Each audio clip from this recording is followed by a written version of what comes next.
this? How about this? How about now that? that you brought up the structure, maybe I'll set the structure. Just welcome, everybody. welcome. This is the weirdest part, by the way. We don't look at each other this way. We have to look at the cameras and stuff. Oh. There's cameras. You know what? I'm just gonna talk to you. Oh no. I'm gonna ignore the audience. Oh no. So There's we two have of them here. we have two cameras for our 100th episode, but this isn't actually technically my 100th episode because I haven't been here since the beginning. Yeah. This is my bust in the door. I took over 100th episode. Yeah, but this is still a milestone because you are now officially speaking 51 episodes. 51. So I'm at the halfway point. You reached 50 episodes. It's pretty much the most important thing that I've done today. Yeah.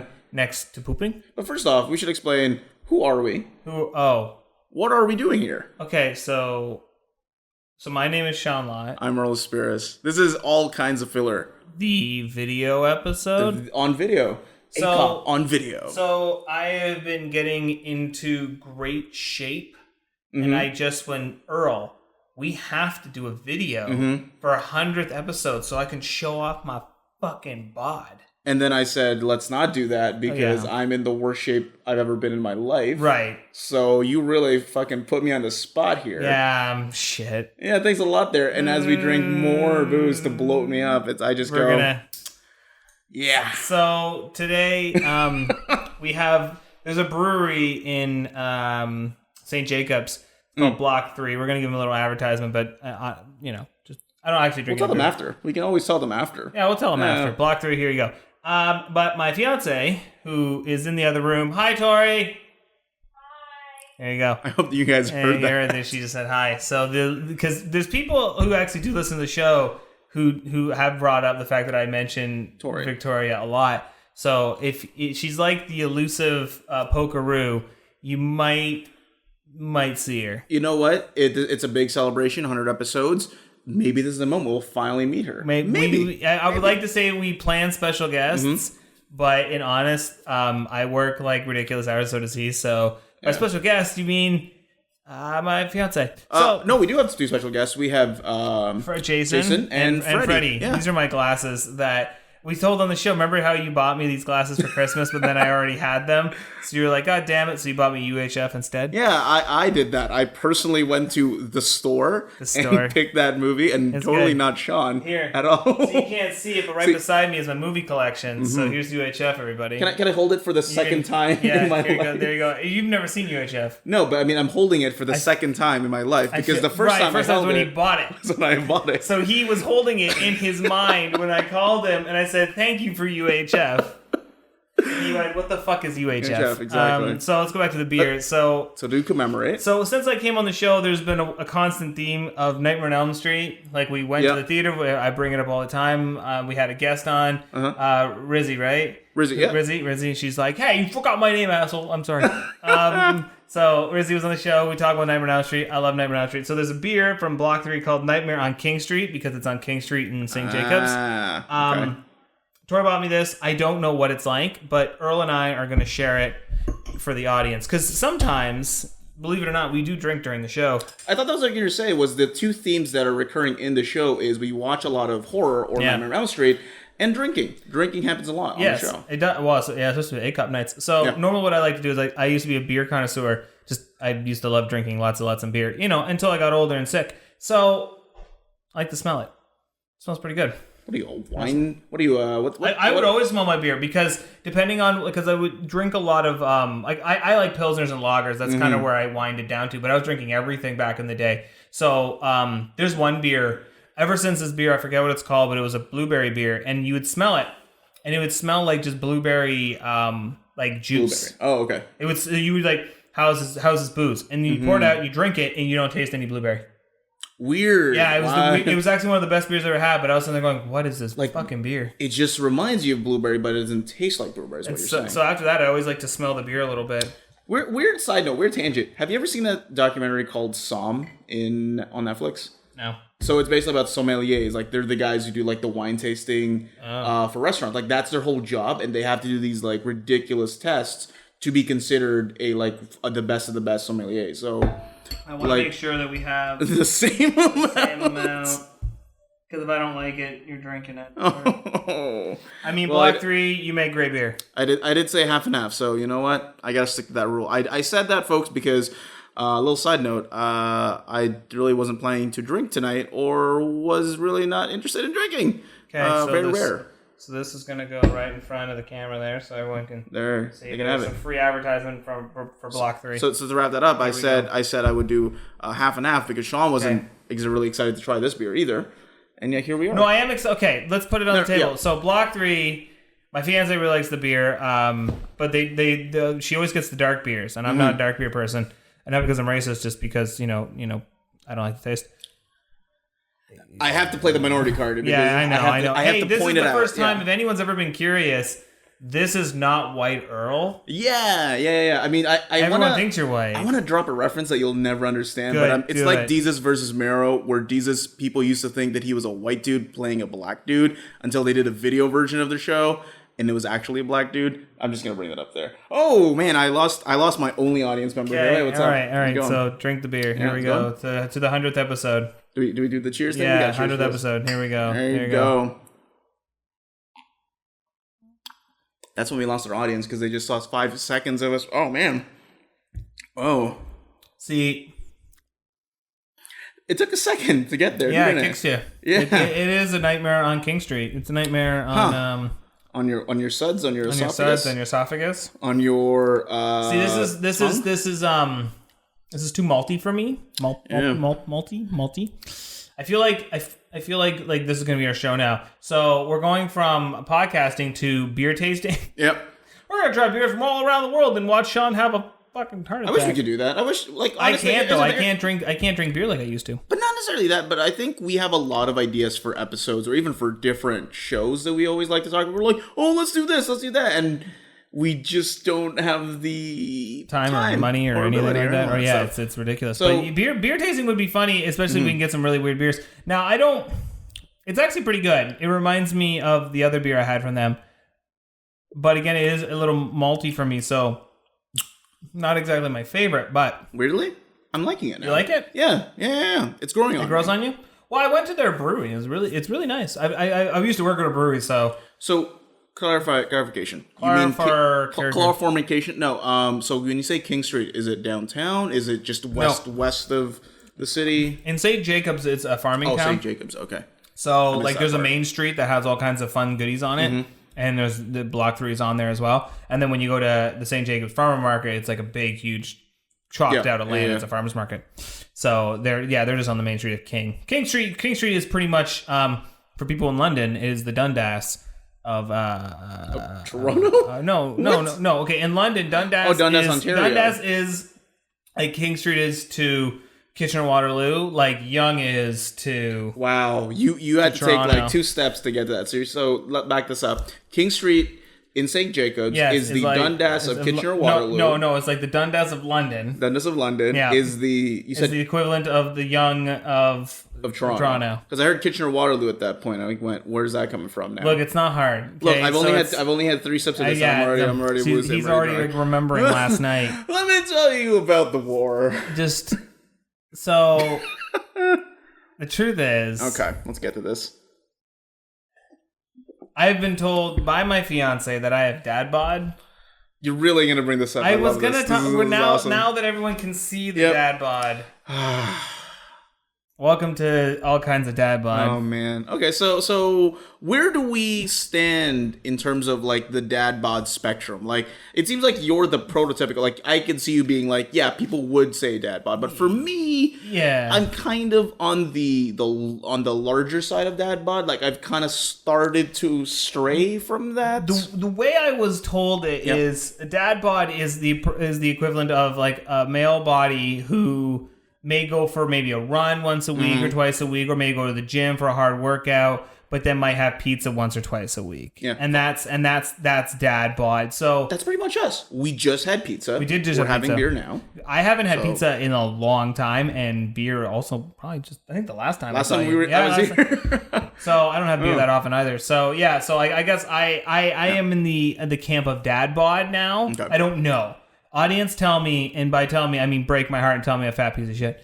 Is that going to be at the end, like we kind of have a little reveal of the figures because I will pull up my shirt and I'll go dad bod. The magic of video, folks. So video Earl podcast. is in the camp of Grandpa bod. No, I'm more of the baby cherubs. Baby cherub. It's like just got a little too much baby fat going on here. You should just embrace that and on Halloween just be a cherub. There's actually a lot of ideas that have been given to me. I think I mentioned Guy Fieri as an option if I just gave myself like really bad streaks of hair. Guy Fieri. Wow, you're completely getting lost on this now. Let's move on. What's Guy Fieri? No, he's a dude. He's a dude who's in Food Network. He's Diners, Dive-Ins, and Dash or whatever. I know Diners, Diamonds, and Dashing of Dreams. Diamond and Diamonds, Oliver Jewell. No, Dustin Diamond stabbed a dude. He's the dude with the fire decal Hawaiian shirt. That guy. I'm saying is So I told him it's like if I just bleached my hair and give myself a fake goatee, I could play that dude because I'm that oversized character. Basically, you could, but you'd also have to get maybe 100 shades whiter. Drink your beer. There you go. I'm turning myself red, so that's close enough, right? That's good. Yeah. Because it's really warm today, and there's no air because it would interrupt with the audio quality. Yep. And we're drinking this beer, so we have pizza. So after this, detox. Yeah. So back to dad bods. That was the main whole thing. Dad, and then the bod. Okay. So where do you want to go with this then? Because I'm curious. Well, I don't know because when I was brought up that I might have dad bod, there is this weird part of you that goes, okay, so I now have to come to terms that I am maybe a little out of shape, which is sort of true now because I went running like a couple days ago, but I haven't been running since October, so I can tell you I went for like 30 minutes and then I was like, I gotta go. Like an old man, like a dad, perhaps? Like a dad. I was going home. I'm not a dad. So, but then there's a part of me that was like, okay, I have to realize that, maybe I'm out of shape. Mm-hmm. But then people like the dad bods, so now I kind of have a bit more confidence. Yeah. Maybe. It means you're a normal person. It means they've managed to somehow find a way for that shape to be attractive. I mean, it was always kind of, but then they put a new spin on it. No, man, I think it was always there. All right. Look. It's not like ladies come up to me and they're like, "Let's date bud." But Sean, let me put it this way, because when they first brought up the dad bod thing, the first thing I always thought about was... Where's the mom bod? Well, not that. That was actually the thought. I like a mom bod. If you heard the dog in the background, that's because there's a dog. This is an apartment. People live here. You live here. So the first thought I had was actually, like, you look at these sitcoms. Yeah. You look at... I mean, I'm looking at animated stuff. Usually I look at sitcoms. I don't listen to sitcoms. So you're right. Go ahead. So Simpsons. Family Guy. You could even consider not American Dad. Dallas. Cleveland Show. Yeah, not Dallas. Okay. A lot of them, and again, my examples are very poor because they're all animated. Yeah, no, not one. All chubbier folks, chubbier men with fairly attractive King of Queens. King of Queens, that's right. Kevin James. Drew Carey Show.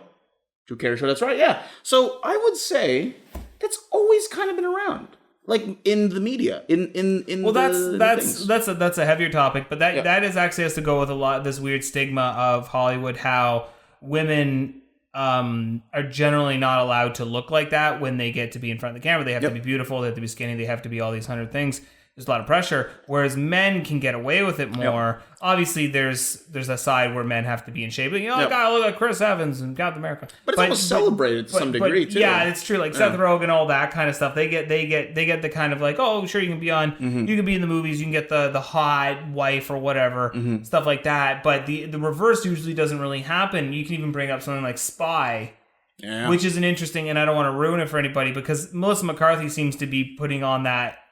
There's this weird thing going on with Melissa McCarthy where she is the full-figured woman who's killing it now in Hollywood, but there's two sides. There's the one part of it where some of the jokes do come from the fact that she's overweight, but then on the other hand, she is celebrated for being not the conventional woman type, and she's being pitted against good-looking men, possibly being in a romantic situation with them. Spice has something like that, which is actually kind of interesting.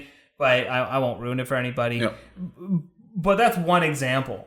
Yeah. Right? I'm sure there are others. I'm blanking on them right now. I guess you could say... Where it's like, it's a more full-figured woman. I guess you could say Lena Dunham. Lena Dunham. Actually, Lena Dunham's probably a much better example because in the show Girls, she has sex with, like, a lot of people. Like, her body in her figure is celebrated, and it's not like a Hollywood starlet, right? And her character's relationship history is pretty much ridiculous, like in terms of Yeah. the people that she's been with on the shows. And she had sex with a lot of, like, she fucked Night Owl on that show, right? That's right, the doctor. I don't know why I know that as a actual. I'm forgetting his name. Tori, what's Night Owl's name? Patrick Wilson. Here's the thing, folks. The only person outside. I know a lot of weird trivia. I don't watch Girls. I'm not a huge fan of it. However, I knew that Patrick Wilson was on it for 3 episodes, and he was a doctor that Lena Dunham gets with. Yeah. So there you go. Like that, because it's interesting. Because usually in comedies, or not just movies in general, usually like a schlubby, overweight man will be with like I look at Neighbors, right? Like, oh, Seth Rogen's with Rose Byrne. And you're kind of like, all right, sure. Like, whatever. Or like Green Hornet, where Seth Rogen's trying for not Charlize Theron, Cameron Diaz. And you're like, okay, sure. But in Girls, it is the opposite. It is that kind of one example where it's like, oh, it's Lena Dunham, and she's with like hunky dudes. Yeah.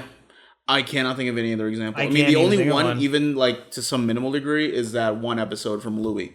Where Which it's, one? From Louie, where Louie. You know the one where it's this full figure. It's this larger girl who works at the comedy place that he frequents. What season's this? Maybe season 4. The one not this year. I've seen 1 and 2, and that was as far as I went. Yeah, that was an interesting episode because it was like they went on a date, but then it was this whole sort of.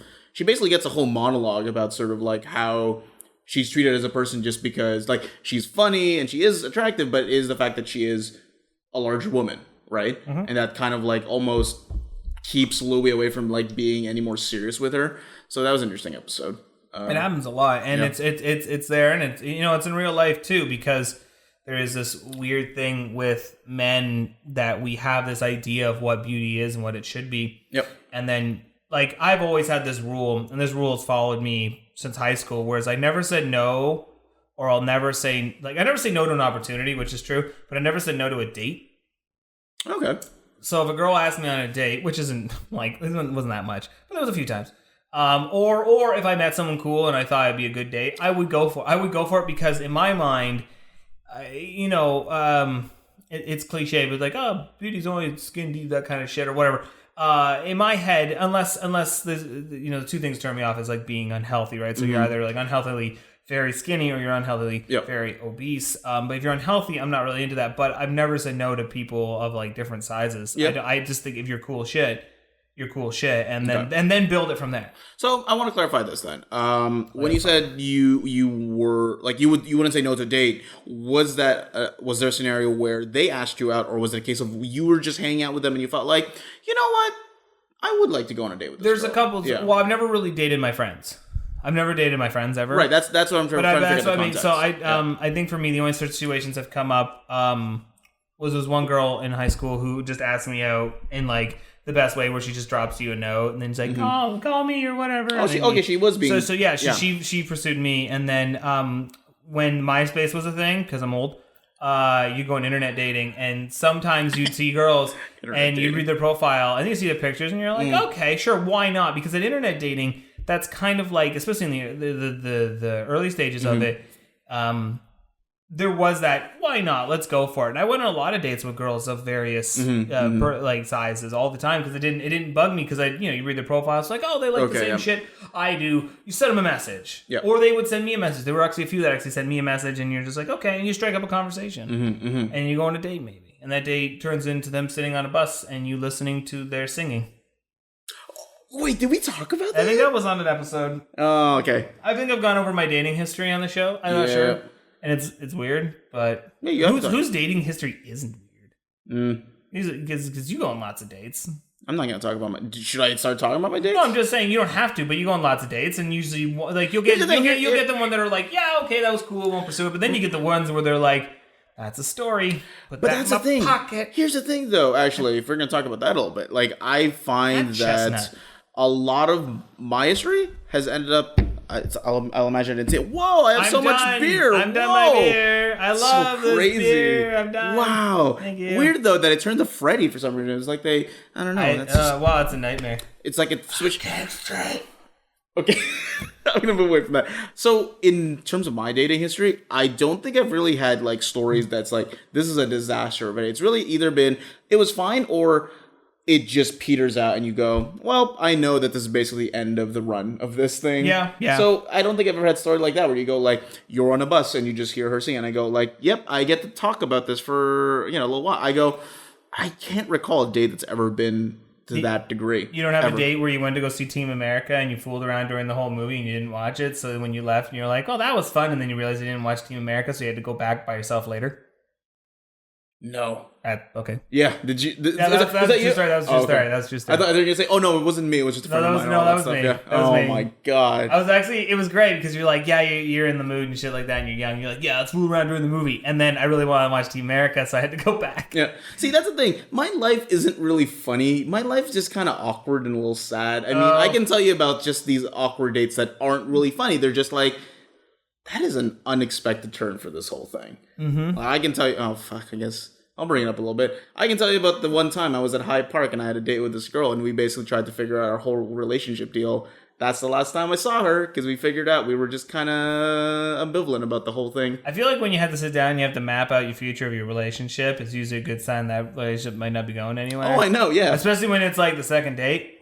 No, it wasn't the second date. I was like, what? Fifth date? I told you about this. It was like sixth date? Yeah, maybe 5 or 6 or so. See, I'd seen her for a while already, yeah. Like, the way the relationships grow, it's like when you move in together, that's when you start discussing your future. But like you don't do it when you're in like the hot and heavy, like, yay, fun stages. And as far as I'm concerned, when you start a relationship, you can start it light-ish, but once you kind of start as a couple, that's where the lightish, maybe we like each other, maybe we don't thing is done, because that's when you should be. Could you? I know we're seeing this on video, but could you explain what's going on here? Fidgeting. Putting your fist in her palm. In her palm. It's like baseball. She has a mitt, and you're putting her fist in her baseball mitt. Wait, that's weird because she's the catcher. She is the catcher, and you are the pitcher. You're pitching your fist into her baseball mitt. I don't think that's how the baseball sex analogy works. I was talking about. All right, cool. Yeah. So, anyways, yeah. So, like in those stages, I feel like your sex should be hot and heavy. Yep. Or at least hot and heavy. Maybe there's no sex. Maybe you're like waiting for marriage or whatever. So, but you should be hot and heavy. Yep. And then that's that point where I feel like that's when you're solidified for a couple months at least. And then once the sex kind of like dies off a bit, because you're like, all right, because I feel like the way relationships kind of work sometimes is you get to know each other like emotionally and more intimately, like up here, like to know each other personally, in the noggin, and personally in that short little bit at the beginning. And then you learn to like each other physically and see if that works. And if that works, then you get to know each other like a little more. Then you go on the kind of like the nice coasting part of the roller coaster where you're just like, okay, now we get to learn each other, both physically and personally, and it's going good. And then you move in together, and then everything fucking changes. And then you have to hate each other.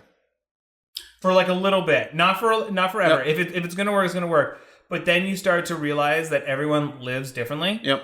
And then things go off the rails. And you gotta figure out how to make that sort of work. Well, that's I know because I actually had to ask someone. I asked my boss at the time who was like married with kids, and I asked her, I'm like, when you first moved in with your husband, how was it? And she said the exact same thing I was thinking. She's like, yeah, it was crazy. It was hard because he lives differently than I do. And so essentially what you have to do is you have to compromise, but then you also have to operate on your own. Yep. So you still have to kind of do things that you normally would do, but then you have to keep in mind that there's a compromise. So like normally, because I'm lazy, I'll just throw my clothes on the floor. Sure. But then there'll be a point where I'll come by those clothes again and I'll see the clothes on the floor and I'm like, I'll put them in my hamper. Right. Because you have to kind of remember you can't do everything the way you would, but you can leave them there for a bit. But and you know what? And your habits change. Yeah. My habits have changed a lot. Yep. That just happens over time. But it's that initial part where you do have to, because living with a person is hard. When I had roommates, have you ever had a roommate? Nope. Just my parents. You are like the prototypical only child. Why do you think I like my own space? You really do. It's crazy. That's all I've got. So it's always Dad. We can always get into that in another different way, but I have to point out a side note. I always knew the 100th episode we'd end up talking about relationships again. I just figured that was going to be a thing. I do want to talk about Inside Out, but we can talk about Jurassic World, which you haven't seen. Which I haven't seen. Or, ladies and gentlemen, Batman. We did check out all that stuff, but if you want to talk about Jurassic World, I can at least say that one thing I told you. Yeah. My attempt to watch Jurassic World. Well, we can get into that bit about kids because you're talking about relationships. So talk about relationships. I'm going to get some water. See, the best part of what we do in my apartment is A, when I get up, I'm not going to be here, but B, I can get some water. Freeze frame. No. Ow. All right. Okay. So we have water now. We'll put a little trend. We should do star wipes. Star Wipes! If you just saw a Star Wipe, then we just came up with that idea now. And now it's there. I just gave up and I went, fuck it, Star Wipe. Star Wipes. So the important thing, so we were talking about the relationship stuff, right? So you went on a track, which I thought was very interesting, and I thought, we were eventually going to get to talk about that for a little bit. Relationships are fun to talk about, especially when you got fun stories.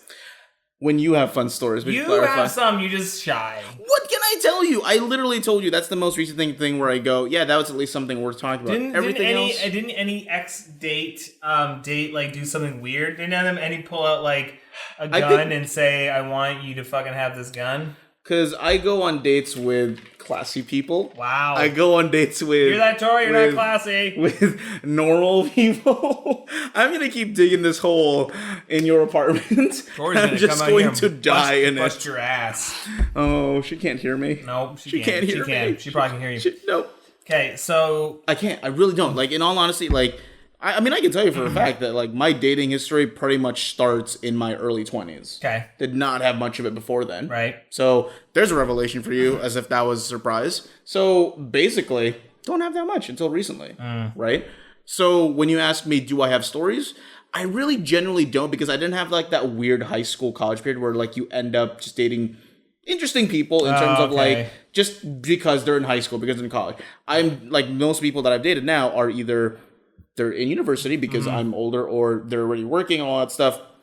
And for the most part, I guess just based on the girls that I am going out with, it doesn't seem to go that way of, there's a story to be made out of this. It sucks, I know.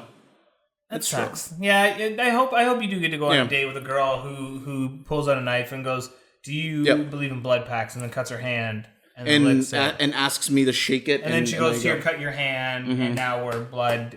And then she also tells me, oh, by the way, I have syphilis. I have every kind of blood transfused disease ever, and now you have them. I actually did that. I had a blood pact here. That's why I have a cut here. You have a cut there? Hey, I get to talk about this. Nice segue. Did you get busted up? No. Did you get in a fight? Yeah, I've had this for years. I've had this for, you could even say, decades. Okay. I've had this since I was, I think, 4 or 5. Okay. The story goes, apparently, is that I was running around my living room. I'm going to settle down and listen to the story. So one day, young Earl, baby Earl, was running around full of energy, boundless energy. Just, it generated households worth of power. Running around in the living room. And then I hear my mom calling me. I turn around, still running, by the way, and I turn back, and I am 2 centimeters away from the brass doorknob of our living room, somewhere in there. Whack, right there. Apparently, and this is the part I don't quite believe, but my parents swear by this. It went through the bone. Like, you could see white through the cut. I did not cry. That's the strange thing, also. I didn't cry. I was probably in shock. I was just like, huh? Took me to the hospital, did the stitches and all that stuff. So I now have a permanent Harry Potter scar. Nice. I'm Asian Harry Potter. No, and it's funny because that scar, like, you can tell people that you survived a wizard attack or you ran into a doorknob. It's pretty much the not so colorful way of an abusive excuse. What happened at home, little Earl? Yeah. I ran into a doorknob. Maybe I repressed that memory, and I've been telling that story for so long, I just believed it. And knowing that your parents listen to the show, admit it now, you beated poor Earl. They're like, good, now the whole world knows the lie. Now they know it's the truth. That's why you have so many skeletons in your closet. You were beaten. Oh, good Lord. With a door handle. I was a lonely kid, so... Yeah, you couldn't go outside because too many scars. Jesus. Yeah, we got on a... Is that the only scar you have? I now have a more recent scar here. It's kind of fading away. Is that a vampire bite? What's that? Is that a vampire bite? You do see it kind of, right? There's a bit of a discoloration. Yeah. Audience, you probably don't see it, but it's because it's been called a hickey at one point. It is not. A couple years back, I went to a shooting range outdoors. It was raining, so I had a little coat on, I had a little like high collar, all that stuff. Yeah. So so for the most part, we were shooting just handguns, right? I did pretty well. Then they were like end of the whole competition. Oh, I think They're do remember this story. Yeah, did I tell this off the record? Maybe the recoil, right? Yeah. So I had this like this semi-automatic or something like a rifle, and because I'm left-handed, or at least I have it on my left shoulder. But the way that bullets go, it's always on the right because it's assuming that you're holding it this way, right? Yeah. So I'm holding it this way. Bullet casing basically gets. Oh, that's not a recoil. That's okay. So it's a casing, right? So it basically gets hooked on the collar, and because it's like red hot, it stays there and it sticks to my neck. And I'm trying to I'm holding, so I can't really push it off because I'm holding the rifle. It's kind of like I'm going, what the fuck is happening? So by the time I get it off my neck, it's a burn. It's like a bad burn. So that's a much cooler story than most of my scars because it was gun related. Yeah. I was actually in a gunfight in bed. No joke. I once told my coworkers the day after I came back, and they're like, "What the fuck happened to you?" And what the fuck? Well, I do work. I don't know where I'm going with that, but I told them that I got shot in the neck. Bullet grazed me, and they're like, "What, really?" And I said, "No, just a bullet casing." Technically, yes. Technically, a bullet casing grazed him. I've always wanted to drop that little tidbit during a date. Never have yet. Never will. Probably never. Never will. Never. I would. That'd be the first thing I'd say. Yeah. Oh, hi. Your name's Samantha. My name's Earl. Bullet grazed my neck. See this scar? Let's fuck. I was in a gang fight. I got shot once. This was a heel of some steel toe boot. This bullet shell grazed my neck when I was in Nam. You know Voldemort? Yeah, I fucking beat him. Yeah. Here's a scar to prove it. In the Harry Potter video game. God, that beer's really making me super melty right now. You're just...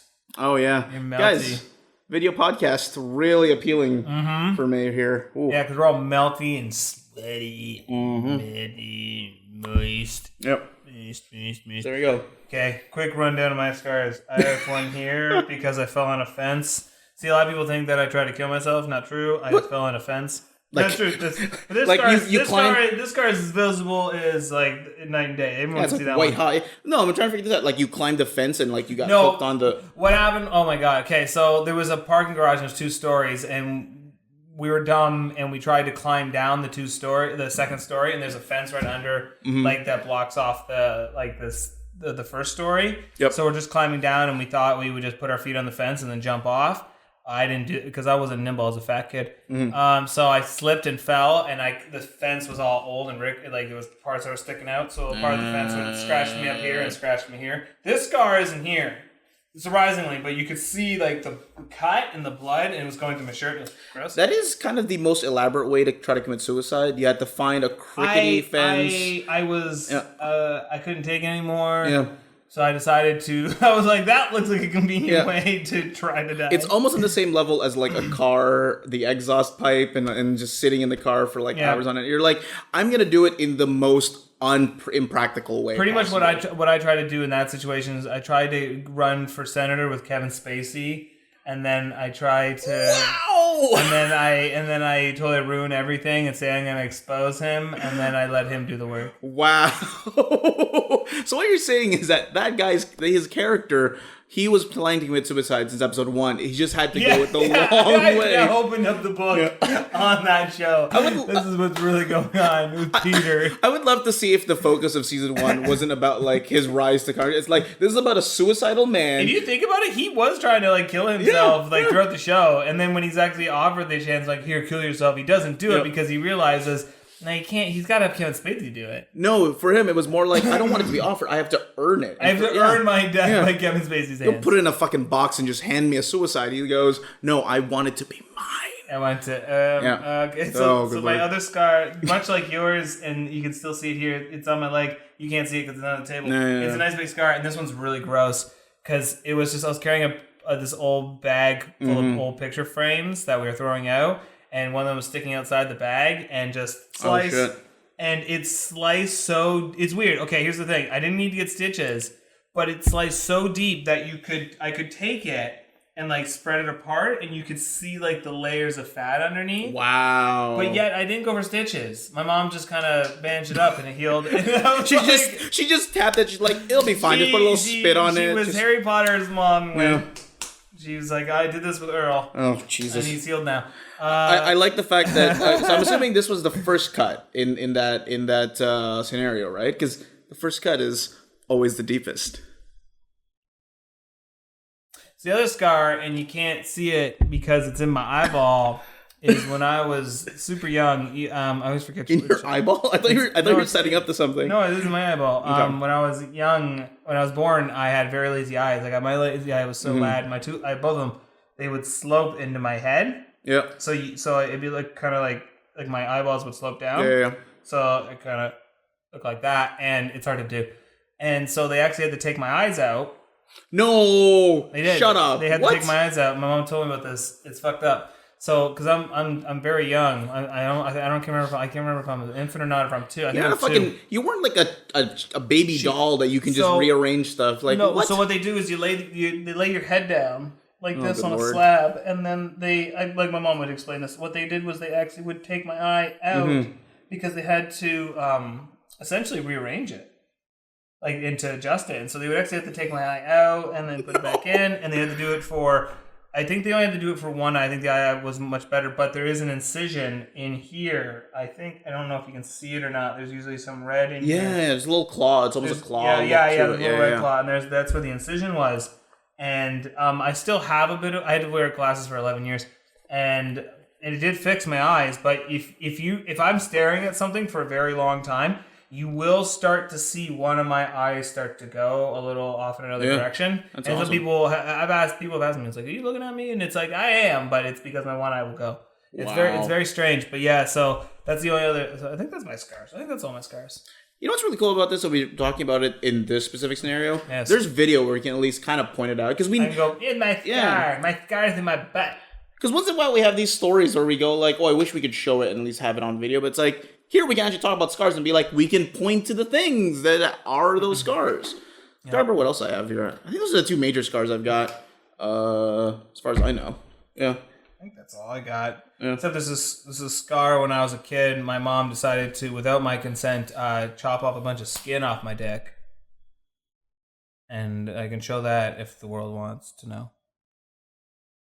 What's your take on circumcision? Wow. Wow, we're really on this now. We don't have to talk about that. I'm literally scrambling to find a good pun for this. Something to do with cut or something like that. Let's cut that part out. Cut the foreskin off the penis. Would you not have wanted to be circumcised? No, I mean, I'm not one of those. I'm actually not one of those people who look back and go, "Mom, you stole away my choice." Would you rather she had kept the piece of flesh for you? No, for later? I don't really care. Yeah. Honestly, at the end of the day, it doesn't bug me. My best friend, he had it done when he was 16, and just watching him, he was out for a week, and he said it was awful. So no, but I'm saying is like, so you. Regardless, you prefer having circumcision. Just you'd rather have it when you were younger. No, because I don't know the alternative. Like I've asked my best friend, and he did it because of cleanliness, and then he thinks it feels better. Like everyone's got their different stories. I don't have a comparison, but I'm glad it is the way it is. Like I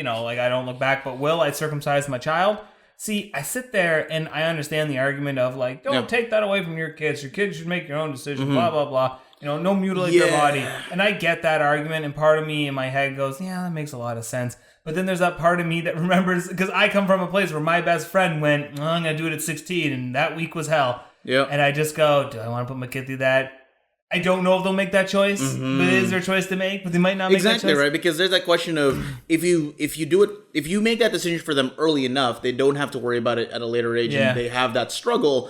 But then there's a problem of, would they have made that same decision at their consent age, like 16, 17, I know whatever. one person who consciously went to the doctor and went, circumcise me now at the age of 16. He's like, I brought my scissors, I brought some bandage. Can you do this now? Yeah, I have some razor wire. You can just wrap it around and just go, And we'll put some ice on it. Just two packs of ice. That's really all we can afford with your. Blood. What is this? This is how my circumcision job. You clearly did not remember how it was when you were. No, when I was a kid, I'm pretty sure I was too busy getting my eyes popped out of my head. I was worry about my circumcision. Did they do it at the same time because they knew that you couldn't see the damage? Yeah, so half of my head's up here and the other head's down there. And they're like, "Wak, wak, wak, wak, wak, wak." You were the worst. That is the worst impression of the drummer from Rush. Just I got your balls in your eyes. We're gonna chop them both up. No one's gonna watch you, kid. Oh my god. Remember when we were talking about relationships earlier? And now we're talking about... We were in the safety of relationships. Now we're talking about circumcised eyeballs and lazy penises. Okay, we're good. Man. Laughter done. So Inside Out. So Inside Out. I don't know. I'm just moving on. Well, okay, yeah, because I was gonna ask you, like, do you want to wrap up all those previous thoughts, or do you want to start with something new? Just keep going. This is a live show. This is my zone. You're seeing a few of the, like, the little nuts and bolts of the show. I do sometimes ask if we're like. He asks me to have a topic, and then I go, what's that? I meant more like, hey, are we done with this topic? Do you feel like we've run its course, or do we move on? Right? Well, I can always talk about stuff like that. Especially the circumcised argument. Like, what's your stance on it? Because I said my stance. Oh, I don't like talking about that. You don't like talking about anything. He asked me to come up with topics, and then he's like, pass. I don't like talking about penis. No, I honestly, I know it's a controversial thing. I have that same struggle. In all honesty, I have the exact same struggle because my parents made that decision for me. Yeah. And then I go, well, it seems to make sense, logically speaking, but it always comes down to the fact that if I did have a kid and I had to give him that choice, I go, like.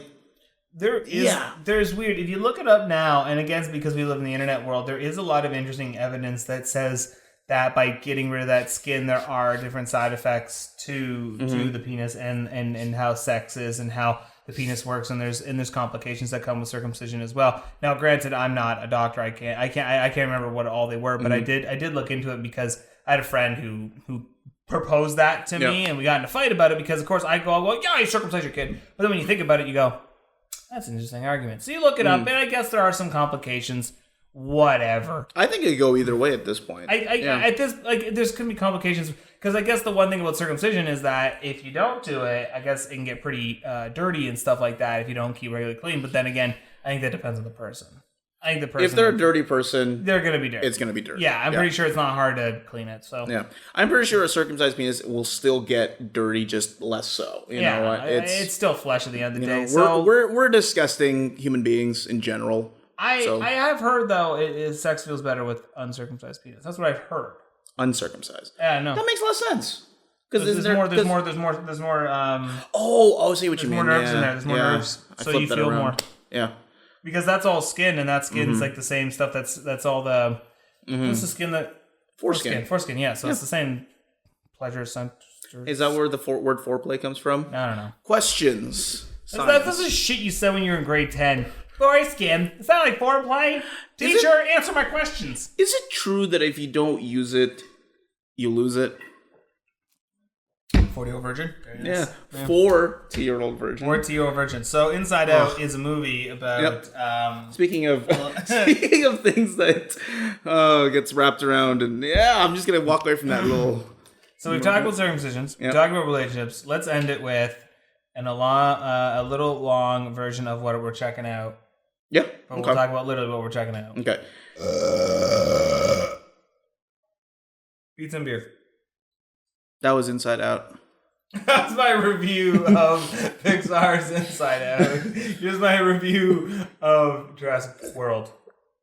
So, my dad taught me this trick of bending a beer cap in half. And they always say, the trick is bending it back. Yeah. So that at least there's one thing your dad taught you. Oh, he taught me to stay away from hard drugs, too. What? Wow, that was not the answer I was expecting. Also taught me glass tables are dangerous.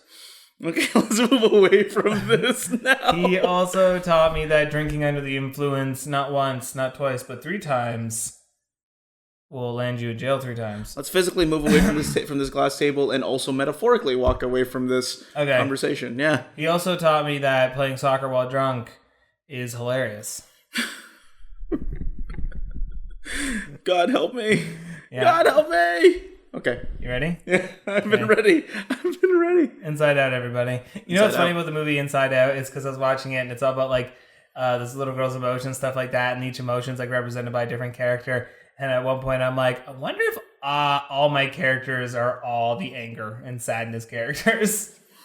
There's no disgust. There's not really much disgust. More sadness and anger, and there's very little joy. Did you kick out fear then? Like it's in the memory dump now. It's like it'll never come. Fear, sadness. No, maybe a little fear in there. Fear there. I probably have all of them. They're probably in there. It's just certain ones are dominant. So anger. So it's the same way as joy would have been the dominant one in the storyline. In the movie, you'll notice that each time they go into someone's head is a different emotion that's the boss. Right. Weirdly enough, as I recall, sadness is the one for the mom. Yeah, which is I thought that was quite. But the thing is, but that's the one thing about. Okay, so for people who don't know what Inside Out is. Yeah, thank you. Just in case you've been living under a rock, Inside Out is a new Pixar movie, and it's all about the emotions inside a little girl's head, and you get to know like each one's function and stuff like that. And the main characters like joy and stuff like that. Just go watch the trailer. Yep. We're gonna talk a little bit now, but no spoilers. So we're gonna try no spoilers. Wow, laying down the law. Let's do that. All right. Let's try no spoilers, but we'll talk about it a bit. We're not gonna ruin what actually happens. But there is one thing that Tori did bring up about it is that because it's a coming of age story with the little girl. And she goes, like, when you first see them all together, they're dysfunctional. They don't really work as a team or anything like that. And even at the end of the movie, you could still make that argument. But 2 of them start to understand each other. And if you look in the other heads, especially the mom and dad, they're all a team. Yep. Yeah. So it is one of those things about that you start to compare the difference between the little girl and her emotions versus the adults. There's a great point. Stop making weird noises. I meant this one, not you as a person, but there's a great point to be made about the fact that when the movie starts out, and I'm trying to leading up to spoiler territory, so I'll pause at a certain point, but little girl dies. Pixar, damn it! I know. No, at the start of the movie, when they show you the baby's born, it's one button for the interface, right? And so I didn't even catch that. You're right. It is one button. One button, and when you for the majority of the movie, it's this panel. It's more of a panel. However, it's really only one person in charge. And this is where I get the spoiler territory. You get to a certain point, you see the escalation of that interface. Yeah, that's right. And you see it in the other heads too, that their panel's much bigger. And it's foreshadowed with every other person that's more of an adult, more of a mature person. Because then you go, that's what's building up to. Yeah. Right. So and that analogy there brings me to what I want to bring up about the thing is I wasn't really digging the movie except right up until the end.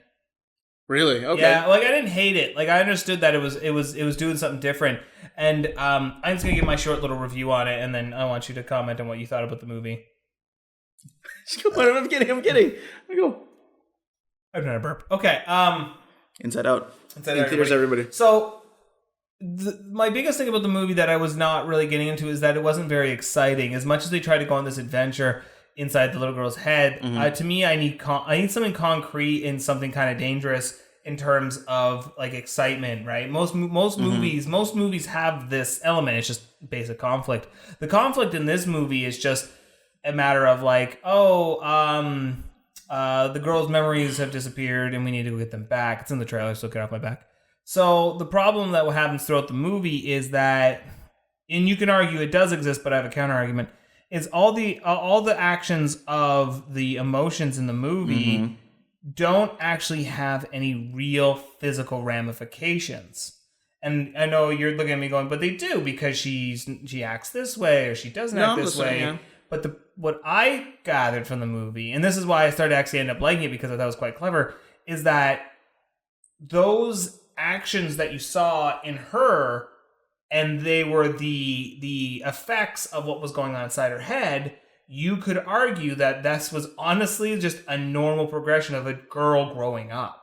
Right. And what we don't see, so if we saw her without seeing inside her head and she's like, oh, we moved, I have no friends, I'm going to do this, this, and this, right? That sounded like a song. I know.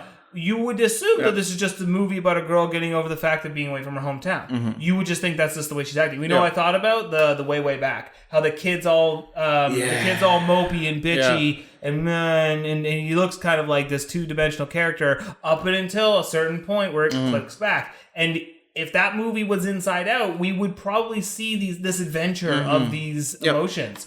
So that was the part where I was kind of not into it, because I didn't feel like what they were doing had any kind of weight or ramifications on what was going on the outside. Okay, yeah. Because I felt like that's just par for the course. Like, I felt like everything that was there was just a matter of her growing up. It was just a story attached to it inside her head.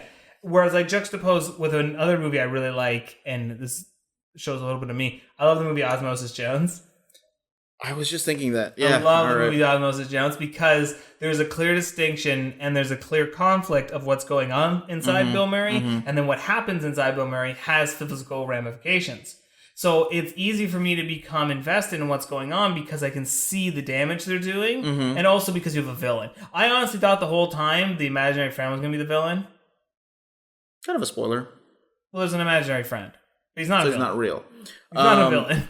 Okay, so I wanna sort of jump in on this just for a second because you brought up the villain word. Yeah. And I think that's a very interesting thing because I think it's very rare. I realize there's a few examples of it in There Pixar, are.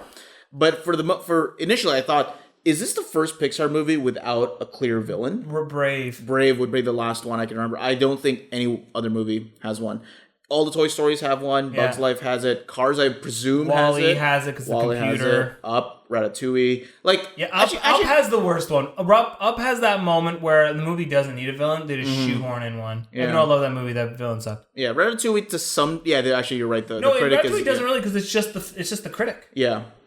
So not a villain of like I'm going to destroy you, but it is a clear antagonist. Right? Yeah, that's fair. So Okay. So I guess like overlooking Brave, perhaps this might be one of those very rare times. There's zero. Yeah. There's zero conflict from any kind of force. And here's the point I want to bring, and this is where I can bring it back to your original question, was the whole. I don't have a problem with that sort of disconnect of these emotional characters have no strong bearing with what's happening to the character of Riley. Right. Because here's the thing. I left that movie thinking this was such a great buddy comedy almost. Not comedy, but it's a buddy movie. It is. Of joy and sadness. And it's them almost like, honestly, they're the two characters.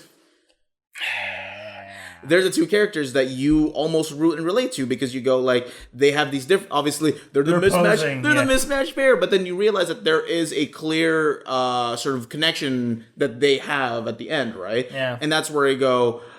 I knew this was coming, and it still got me. And that's where I go. That's how the movie made me believe in it as like a quality movie, as opposed to just like it's another just animated movie, whatever. Well, I want to extrapolate on that because what turned me around about the ending and why I start to understand that it's more than just like your run-of-the-mill Pixar movie or your run-of-the-mill whatever movie. And I liked the movie. I give it an 8 out of 10. I didn't love it because, again, it was hard for me to invest most of the film.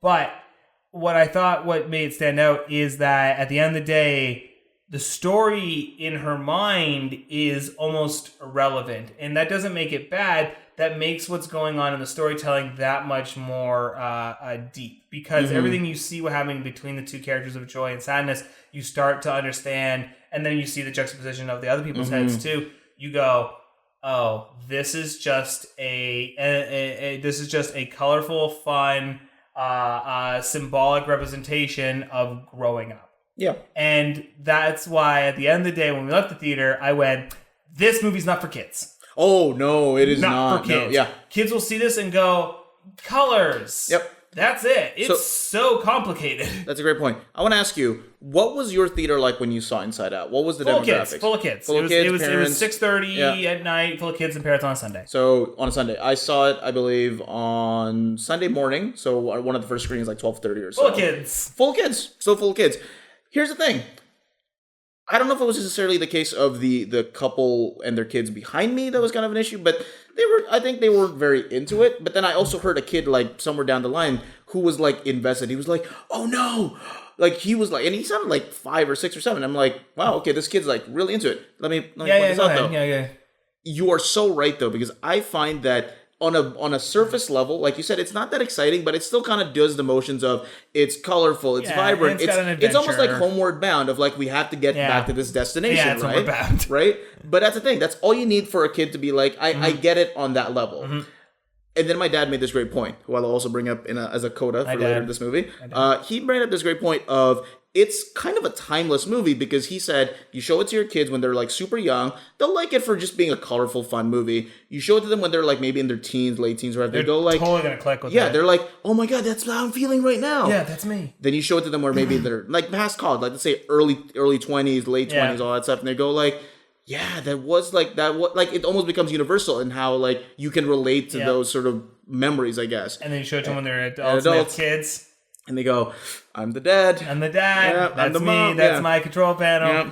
That's totally dad bod right there. Dad brain. So he makes a great point where I went, you're right, is I think this may not necessarily be the best Pixar kids movie. And that was what I was expecting when I went into this movie. I walked out going, it's not. But I think this movie will resonate for years and years. I think this is going to be one of those movies that, like, if someone were to ask me, like, where I put it on a quality scale, I'd put it there. I don't think it's as quality as Up, and I don't think it's as quality as WALL-E. Because I think, like, Incredibles to me is the only Pixar movie I ever gave a 10 to. Yep. Because I think that movie's perfect. Like, and not in a personal way. I think, like, when I watch that movie, I have such a hard time figuring anything wrong with that film. I go, because of Brad Bird. I go, that's at the top. It's always, Incredibles is always at the top. Okay. But because it was incredible. Because it was incredible. But other than that, WALL-E and Up are their masterpieces, right? It's like their Lion King and their like name another big Disney classic that was Aladdin. Like, it's like they're two top. This one would either be just under them, but part of me feels like I should put it above them because what this movie's saying is more important than Up and WALL-E. Yeah.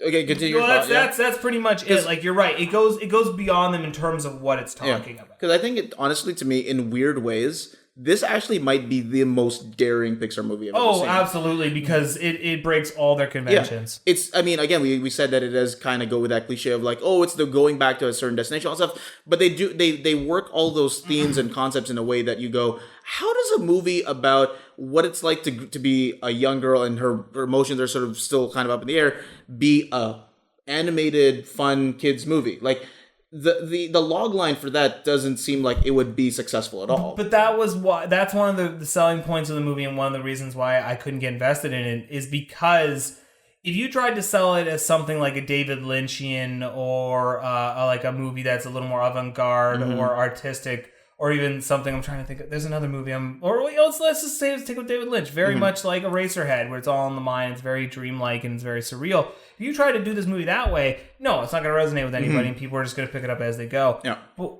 all they did was attach a Homeward Bound story to it. Yeah. At the end of the day, people rag on Avatar for being fucking Pocahontas. All they did here was go, a couple people got separated from home, and they have these items that need to save something. Now they got to get home. But I think they stick the landing. And I think Pixar is always good at like playing with emotions, like for good or for bad. Yeah. But again, here, I left the movie going like, fuck, it got me. It really got me. Because the core movie, the pitch was, this is a movie that characterizes and puts into a story a girl going through something traumatic while growing up. That's the core. Yeah. What the movie is, as you watch it, as kids watch it, is Homeward Bound. It is, I go from point A to, it's an adventure. It's almost a hero's journey. Sure, yeah. It's a very simplistic story on a surface level when you watch it, but that's why when I'm watching it, I'm like, okay, okay, they're just trying to get from point A to point B. But then when you get to that finale, that's where that's where Pixar magic goes, oh yeah, fuck the hero's journey. Yeah. Here's what the movie's really about. It sticks the landing really fucking well. And that's why I think it sometimes can be better than WALL-E and Up. Whereas I think WALL-E and Up sometimes are more interesting and creative in terms of what story they want to tell, because it's not really about the hero's journey. It's not really about anything like a normal storytelling. It's its own kind of a creative endeavor. Whereas this has to apply something a little simpler to what is a more complex idea. Yeah, which is not to say that it's interesting you point out WALL-E and Up, because when those movies were coming out, those were also being declared as like, what a fucking interesting concept. Because look at WALL-E. They touted the whole, there's no dialogue for the first 30 minutes. It's just his character Wally, right? And then it obviously builds to something more conventional near the end. And you look at Up. The fucking main character is an old man. Yeah, it's an old man. And that's going to be your main character for a kid's movie. And you go, we did it. And interestingly enough, Up, not a funny movie. No. I still go back and I say it's probably the saddest non-funny Pixar movie ever. Because I laughed one line in that movie, and it's the dog. Oh, okay. I also liked the kid. I also liked the. I think he was. There's a difference between funny and entertaining. I was entertained by them, but Pixar, I have to kind of be ready because if it's Toy Story, I usually laugh out loud at Toy Story, right? If it's Incredibles, like stuff like that, they're really good at being funny movies.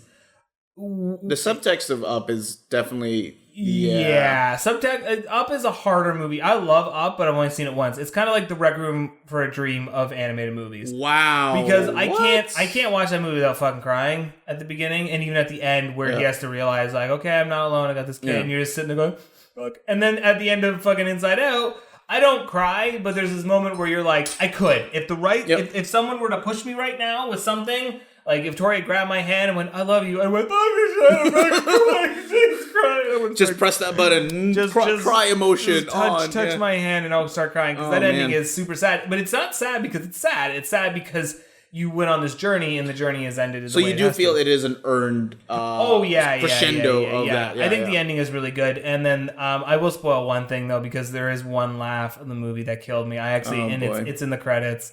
It's just because I have a cat in the other room. I thought you were going to pick up Daisy, but oh well. It's the cat. We can finally show Daisy. We will. Yeah. We'll show Daisy. The cat part. When you see the cat brain. And it's just... Okay, so the way it works, because all the emotions are in everyone's brain, and at the end of the movie, you see everyone else's emotions, everyone else's brain. I won't say what else you see, but you see a cat. Yep.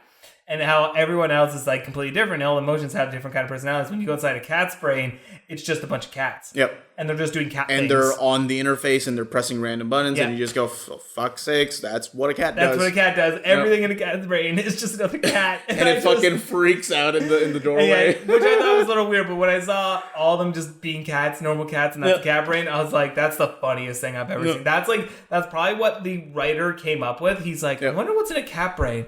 Probably just more a bunch of cats. Yeah. Inside Out, and wrote the movie.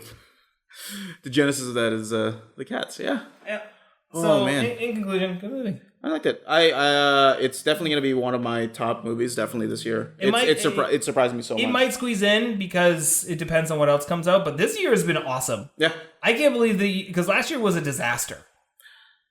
Well, in terms of until we got to things like Whiplash, my top 10 was pretty all over the place. Oh, I'm still bare for my top 10. But that's just me. For this year, I mean, yeah. Oh. Well, you didn't like Mad Max. You didn't... Because Jurassic World's going to be on that. I'd like Mad Max. Probably going to be... what else was there? There was... what movie did I love? Oh, yeah, Kingsman's probably still my number one. Yeah. Unless some great horror movie comes out and kicks open the door, Kingsman's still number one. Why does it have to be horror?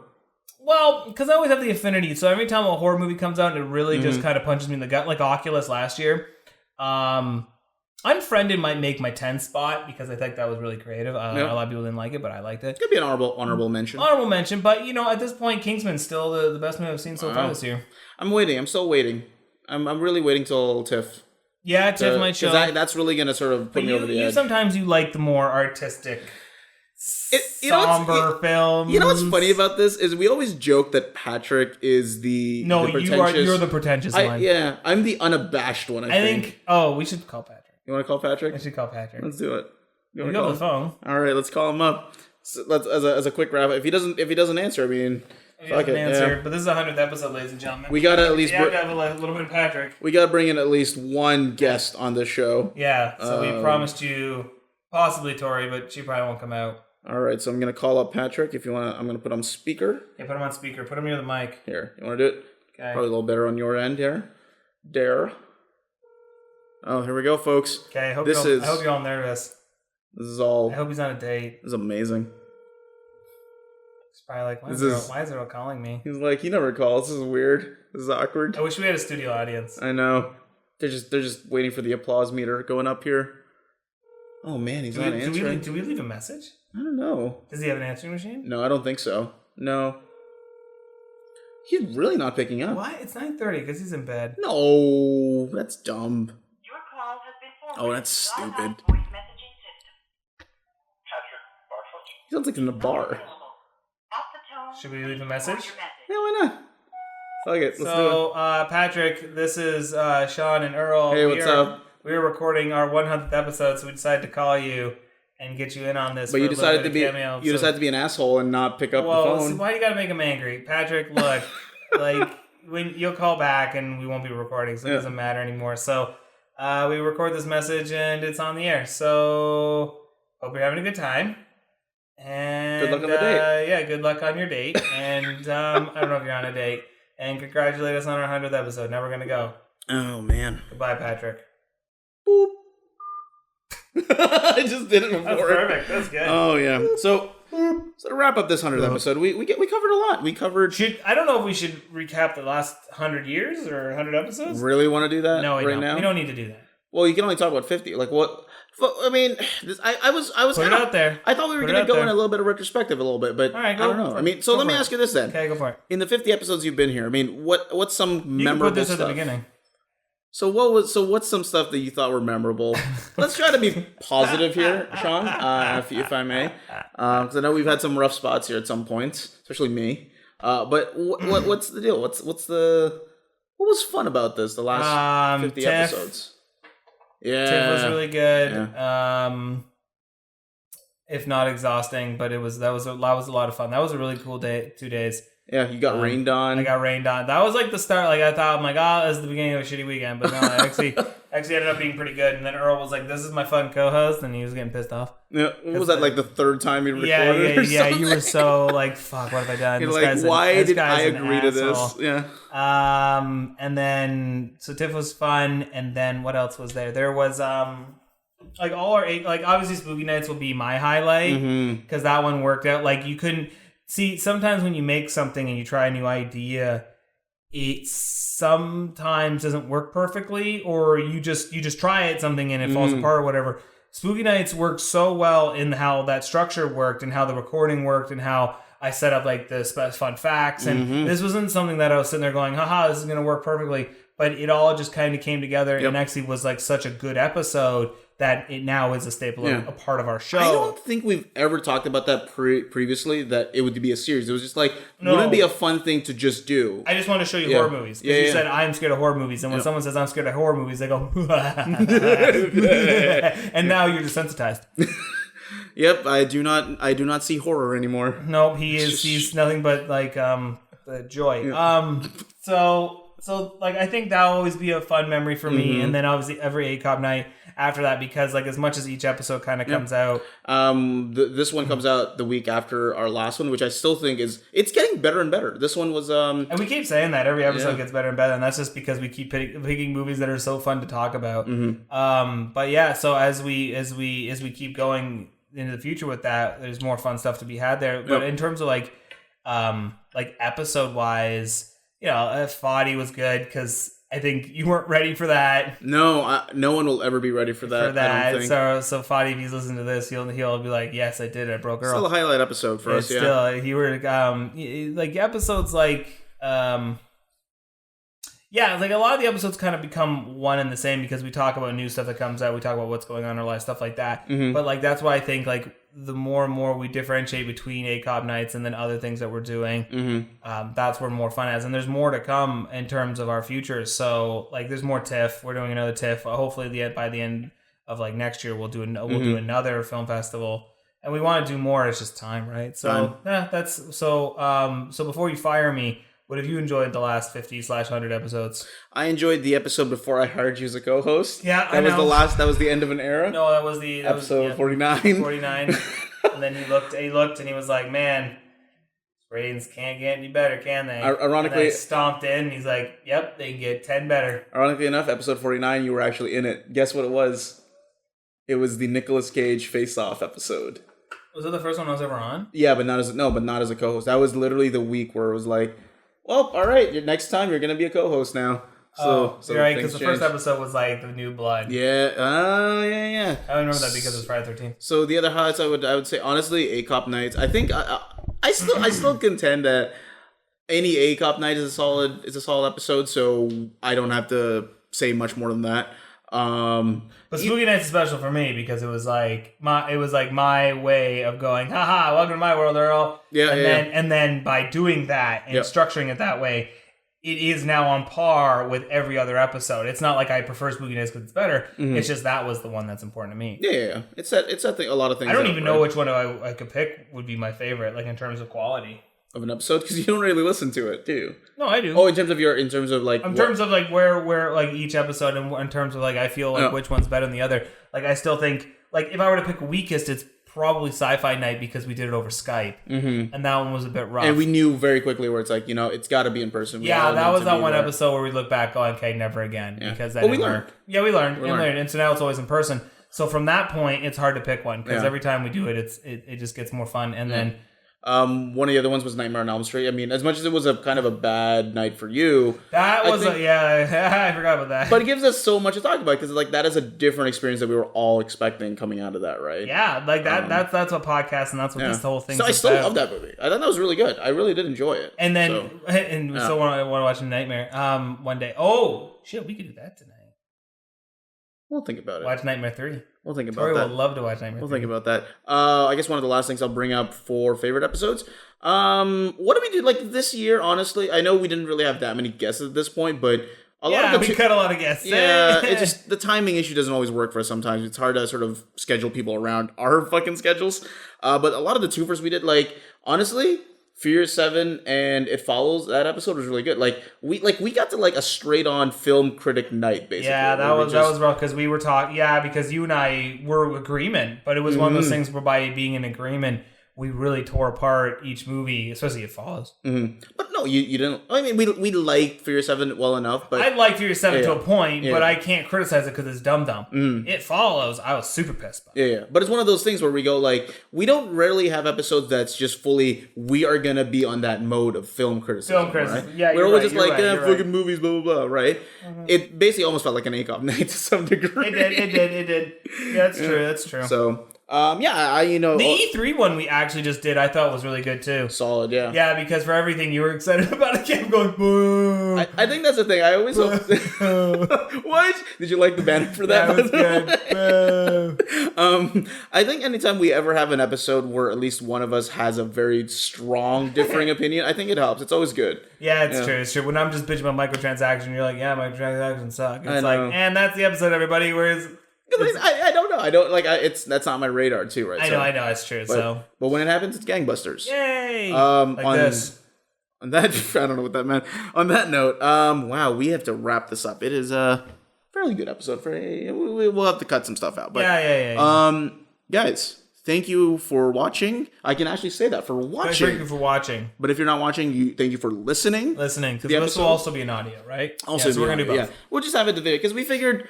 Here's the thing. Long story short is we wanted to have a few different ideas for episode 100. It didn't pan out because again, it's weird to sort of figure out the timing wise for everything else. So I'm gonna monologue here now.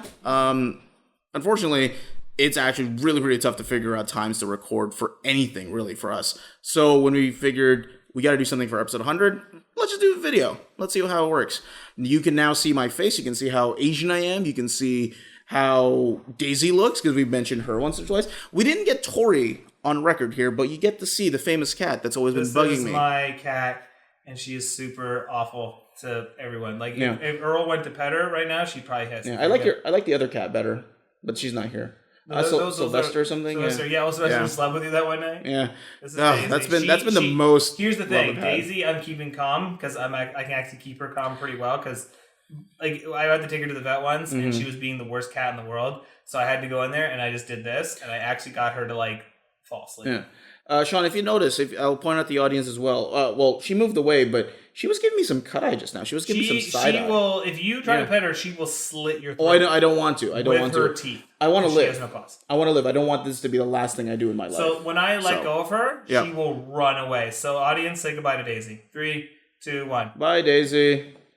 Please don't break my equipment. There we go. She is her own. Sorry, she's still sitting there. She likes to watch. She likes to plan. Yeah. She likes to plot my demise. She is But she loves me and she loves Tori, so that's all we care about. And she just has to tolerate me because like I said, she tolerates all my friends. I'm the nosy neighbor now who just shows up like random times and she's like, "Fuck this kid." You should be fortunate though. There are friends actually that would come over, and it's like she can sense evil or something like that. I don't know if they are evil, but she's good around you because she's not freaking out. Like I can hold her. Mm-hmm. There's certain friends that the moment they walk through the door, if I try to go up and pick up a Daisy, she'll go and freak out and she'll start attacking. Because something about them she hates. It's weird, and I don't get it. But it's fine. Like people like my other friend, like some of my other friends, they're fine. They're like she'll even sit there and sleep. She don't care. Because I'm pure and made of boundless joy. Well, but deep inside is anger. Maybe it is. Maybe it is something like that. Maybe there's something she senses off other people that like you know. Maybe you're not tense. Maybe you don't actually have any like. Well, I'm tense all the goddamn time. No, but there's a difference, right? Because you know how dogs can sense fear and stuff like that. Yeah. Cats have a similar thing too. Like it's even sadness and stuff like that. They can feel off the pheromones. So if you come in, like if I come in angry, she knows right away. She does one of two things. She either runs away from me, or she'll actually come up and try to calm me down. But that's a good workaround to Inside Out. She's a good emotional thermometer. Like she can read that. See, cats are okay for that. Dogs are the best. I used to, my dog at my mom's house, Diamond. I would come home if I was sad or anything. She just come, she sit on your lap. She knew. She right away. She just knew. Come sit on your lap because you were angry, and she's somewhat like that. And she's very curious, and she's looking at the tripod. So she wants to break the tripod. So you saw Daisy, and we called Patrick. So it's 100 episodes, so here's to 100 more. God, I hope 100 more, yeah. So, you've seen us. This is what we look like. We hope you like what you see, and you'll keep listening to us. You like what you see? Oh, wait, you haven't seen House of a Thousand Corpses. Go on. No, I was going to go with, are you not entertained? All right. So, we are at AKOPcast. That is www.AKOPcast.com. We're also on Twitter at AKOPcast. We're also on Facebook.com/allkindsoffiller with a PH. We're also on YouTube.com/allkindsoffiller. We're also at hello@akopcast.com. He said it earlier than I expected him to. It is our email. It's our email, so you can send us some feedback, and give us whatever you feel like our episodes have been doing. If you want to give us suggestions for a concept that we can do for the future, please do. We would love to know. On that note, because we gotta wrap this baby up. Like a baby present. Like a baby, because it's crying and you want to make sure it's like all tight and snug, and so so it can go to bed. Because he needs to go to bed. On that note, that's it. So do you think if you had a kid and you didn't tell your mom and you were like wanted to surprise her as a grandma, do you think you could wrap that baby up and give it to her as a gift and say, "Merry Christmas, your grandma"? But you make sure the head's not wrapped because you don't want the baby to suffocate. Good night, everybody. I don't know where that was going. I thought I could keep drinking, but I realized there was. I'm just gonna. It's air. Hold on. I wish this was like not a glass cup, so I could just like pretend I was still drinking. I'd be like. One time I had to do this thing, and there was no booze to put in the glass, so I improvised this dumb line where I say, "Can I get some O2 on the rocks?" As if it was a drink. And they put some ice, but they didn't put any drink in there because they didn't have any. So I was just drinking O2 on the rocks. I'm an improv expert. End scene.